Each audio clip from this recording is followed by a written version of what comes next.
6th. I'd like to call to order the Planning and Economic Development Committee meeting for, again, this April 6th of 2020. The clerk has taken roll. We do have a quorum, and the meeting is a little bit different this evening, as everybody can tell, due to Executive Order number 2020-07, the COVID-19 Executive Order number 5. Governor Pritzker has authorized that we will be able to suspend some of the rules, certain rules of the Open Meetings Act, specifically that members of the public body must physically be present. So therefore, the village board has chosen to conduct its upcoming meetings now remotely. So I believe, to my knowledge, this is a historic moment. This is one of the first committee meetings ever in the village of Machesney Park to be held in this fashion. So we will begin the meeting with approval of minutes from March 2nd of 2020. I'll entertain a motion to approve. So made. We have a motion. Second. We have a motion and a second. Were there any questions, comments, or changes to those minutes? I'll wait just an extra bit longer here to be sure. Checking over our Brady Bunch. All right, all in favor, say aye. Aye. Aye. Any opposed? All right, the minutes have been approved. Next on the agenda is Ordinance O720. It's a variance from freestanding sign regulations at 7901 Burden Road. I'll entertain a motion to approve. So made. We have a motion.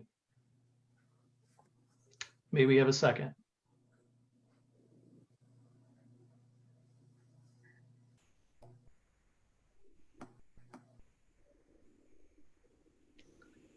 We have a motion. May we have a second?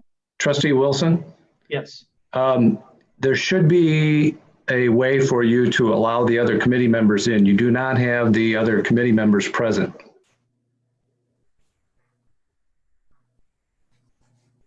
That I can personally let them in? Yes, the person running the meeting has to allow them in. Well, I think Eli is Hi guys, no, that's me. technically Yeah. that guy. They should be. I see two phones. Yep. My apologies. I'm I thought sorry, that was- guys. Let me just see if we're in. We are. Unmute, and there we go. Okay, you should be able to. They should be able to speak now. All right, who do we have on the line?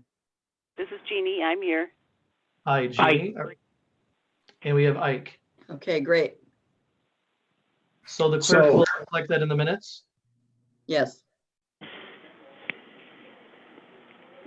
All right, last item up was Ordinance 0720, variance from freestanding sign regulations, 7901 Burden Road. I'll entertain a motion to approve. So made. Second. We have a motion and a second. Motion from Trustee Kidd, second from Committee Member Ike Trickey. May we have a staff report, please? Houston.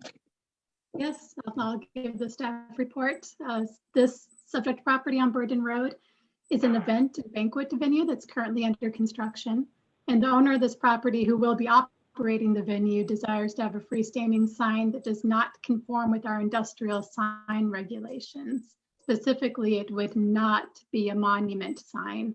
Rather, the applicant feels that her sign, which you can see the design of in your packets, would complement the building and the use. And although this variance from the sign regulations does not meet all of the findings, because there really is no hardship or special circumstance that prohibits installation of a conforming sign, we also find that the proposed sign would not be a danger or a detriment to the vicinity. So staff does recommend approval of the variance, and the Planning and Zoning Commission has voted to recommend approval with the 3 following conditions.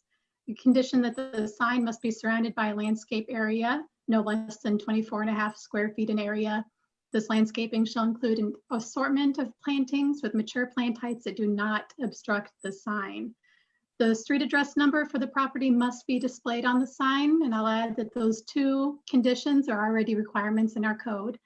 And lastly, the sign shall be sited in a location that does not obscure vision for motorists approaching or exiting the property. And this is typically something we look for when we approve the location for sign permits anyway. But those are the 3 recommended conditions conditions of approval, and I'd be happy to answer any questions that you guys may have. All right, if there's any committee member that does have a question or comment about this, please indicate by raising your hand. If you're on the phone, speak up. Clap your I got hands. my hand in the air. No, I'm just kidding. I'm good with it. Okay, Jeannie, are you okay? Yes, I'm fine. Thank you. And I see a big bottle of water going down Joe's mouth, but I don't see anybody else. Is that correct? All right. All in favor of ordinance 0720 indicate by saying aye. Aye. Aye. Any opposed? All right, and clerk, help me out. Ordinance 0720 will go to which board meeting with a positive recommendation? Unmute, please. 13. The April 20th board meeting. April 20th board meeting with the positive recommendation. Thank you. Next on the agenda is a discussion. It's a text amendment to parking regulations, chapter 12, motor vehicles and zoning code. I'll entertain a motion to discuss. So Okay. be. Do Second. we have a second? We get a motion and a second. We'll have a staff report, please, from James Rector II. James. Hey, thank you very much, everyone. Good evening. Due to the length of this item, we will be briefly introducing it tonight and then bringing it back to you all next month for further discussion and possibly action. You may recall that staff held a discussion with the members of the Planning and Economic Development Committee back in August of 2018 regarding rules for parking in residential districts. At the time, we'd received feedback from various board and committee members and the public about all things parking. And staff had recognized at that time that we had some limitations on enforcement due to the fact that many of the parking provisions were located in the zoning ordinance. The process for enforcing zoning ordinance violations, as it's written, provides for a 15-day notification period. And if there's no response, then there's an additional 15-day notification period. And then after that, if there's still no response or compliance, then we would take that matter to hearing. That can often take 30 to 45 days or longer before it can go to adjudication. And that really made for an unnecessarily long enforcement period. And for those residents who perhaps filed complaints, it sometimes took 3 months before we could get anything done. And that caused some frustration. So before you this evening is a draft ordinance that contains new rules for parking residential districts that reflect the discussion staff had with this board, or this committee back in 2018. Just to summarize a few of those things, the consensus that was kind of reached at the time by the members that were seated were that hard surfaces should be required anywhere vehicles, trailers, or RVs are parked. The committee was against limits to the number of vehicles or trailers allowed on a residential property, and really was most concerned is that they were parked on a hard surface. The committee felt that contractor trailers should be allowed, but not construction equipment such as front-end loaders or dump trucks. And along the same lines, opinions were split on whether or not to allow trucks over an A or B class license to be parked or stored on residential properties. Staff was asked to look into allowing seasonal storage of recreational vehicles. And then finally, the committee felt that on-street parking of uncoupled trailers that's unconnected should continue to have some sort of limitations.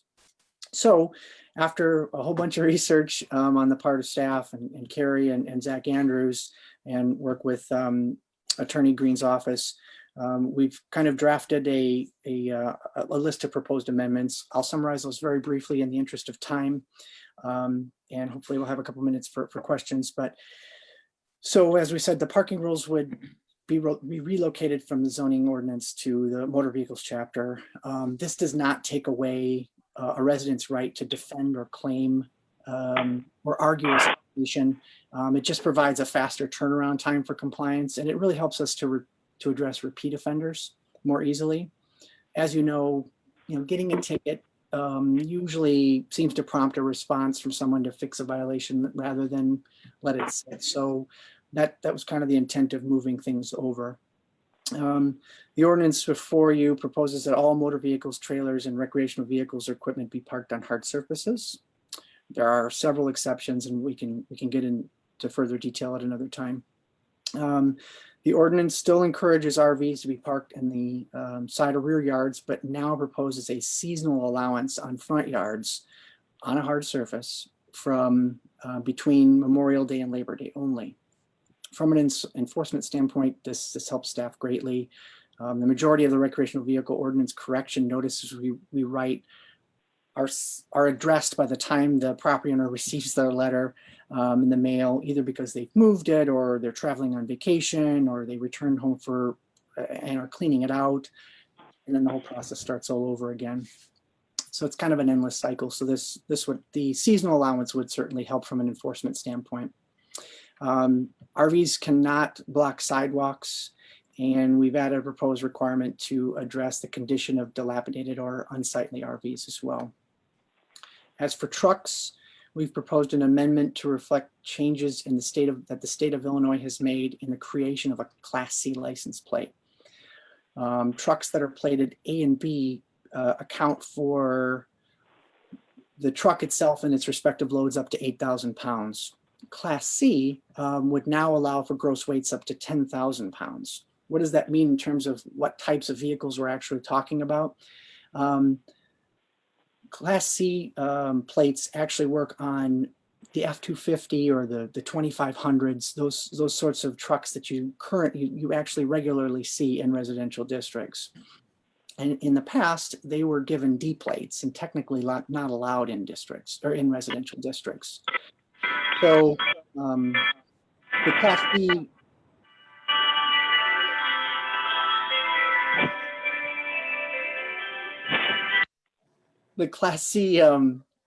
change really does good things, but we'd have to adjust our ordinance to reflect that. The 350s, the F-350s or the Chevy 3500s usually have a gross vehicle weight of over 10,000 pounds. They carry a D plate, and those are the ones that you often see with a dump bed or a large utility cabinets on either side, or even kind of a box truck. Those vehicles would still be prohibited in residential areas per this ordinance. These revisions just make things a little easier on the F-250 owners.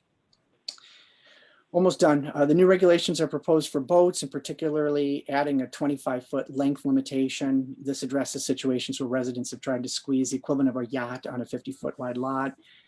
There are exceptions proposed for owners who live along the Rock River, generally because they're larger lots and are more accustomed to having boats on those properties.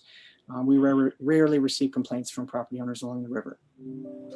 The ordinance calls for a 24-hour on-street limitation for RVs and boats and trailers as long as they're connected or hitched to a vehicle. And motor vehicles will still have a 10-day on-street parking limit. I think that was something that we also discussed back in 2018. And then finally, one of the first sections of the ordinance updates designated truck routes. This is just a matter of coordination of timing. Public Works and Chris Dopkins had drafted an update to Chapter 12, and they intended to bring that forward separately, but we kind of combined it all together under this amendment just to streamline it. Happy to answer questions, entertain discussion, do further research. It's in your hands now. If anybody has a question on the committee, please raise your hand. Trustee Schmidt. Thanks, Aaron. James, maybe I missed it. Is there a length restriction on the RVs proposed in this or not? We hadn't proposed a length restriction. We kind of thought about it as we had looked at a number of RVs. We saw that they ranged in size greatly. And we thought, well, as long as it fits in the front yard without going into the sidewalk, there's your maximum length restriction. Okay, thank you. Mm-hmm. Are there any other questions? Ike Tricky has one. Go ahead, Ike. Actually, I have two. Number one would be tow trucks. I know this has been something going back and forth with the village for 10 plus years, but I think the tow truck drivers, I don't know, they got to have a place to park because if they get a police call in the middle of the night, they've got to go, and they got to go right now. That would be number one. Number two would be semi drivers that are parking on our service drives going down North 2nd Street and actually leaving their vehicle, their home vehicle, there during the day, coming home at night, parking their truck along the service drive and getting in their home vehicle and going back home. I'd sure like to see something put in there about semis. That's all. Are there any other comments? I too will echo Ike's discussion about semis. I notice a lot of them that sometimes will park up at the Machesney Town Center, and the same type of thing is happening up there as well. I think we used to have that problem too at the old Menards, but thankfully now that Spider's there, that's not an issue anymore. So yes, Ike, very valid point. Any other comments from the committee? Trustee Kidd? Sure. With the coronavirus going on and the schools being closed down, meaning colleges, 20% of all colleges are expected to be closed within 2 to 3 years. That means we're going to have more people going to the trades. So I think whatever we do, we might want to be prepared for 2 to 3 years down the road with maybe having like a parking permit for special use vehicles if the neighbors don't care. It's just food for thought. It ran across my news feed 2 weeks ago, and while I was talking to a couple of college professors. So I'm just giving food for thought for the future. Thank you. Thank you, Trustee Kidd.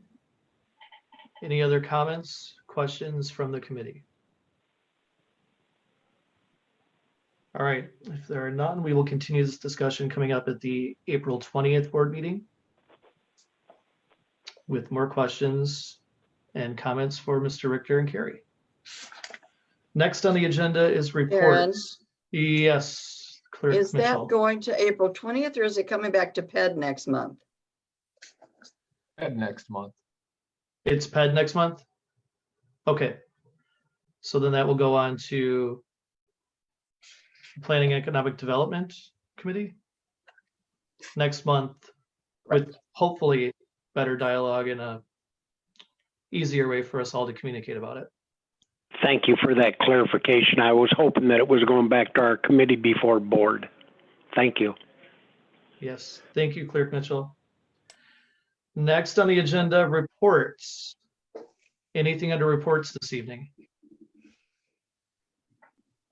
I just have a quick report. Again, given the current situation, if it's at all possible and residents and anyone feels safe, I do hope that we're all trying to support our local businesses as best that we can in purchasing any type of goods we can from our locally owned businesses here in Machesney Park.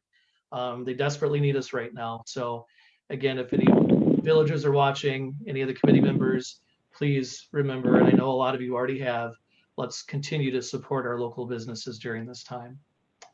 Next on the agenda is public comments. Are there any public comments this evening? Aaron? Clerk Mitchell, yes. This is the time that usually members of the audience are given an opportunity to address the committee for the good of the village. We've given the public an opportunity to submit written comments. And at this time, we have no written comments for this committee, but individuals may call in now if they wish to speak. And we will leave the line on for 1 minute. And I believe there's a telephone number that is being presented to the audience. So if we could hesitate for a moment.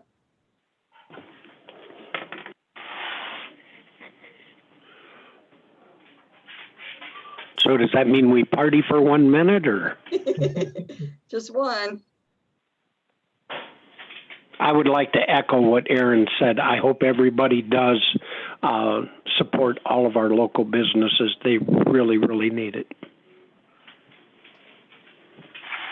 And since we're stalling for time, I would share with everyone that yesterday I was honored to receive an Easter present from my middle daughter and her husband from Primitive and Proper, and Stephen King delivered it to my front door.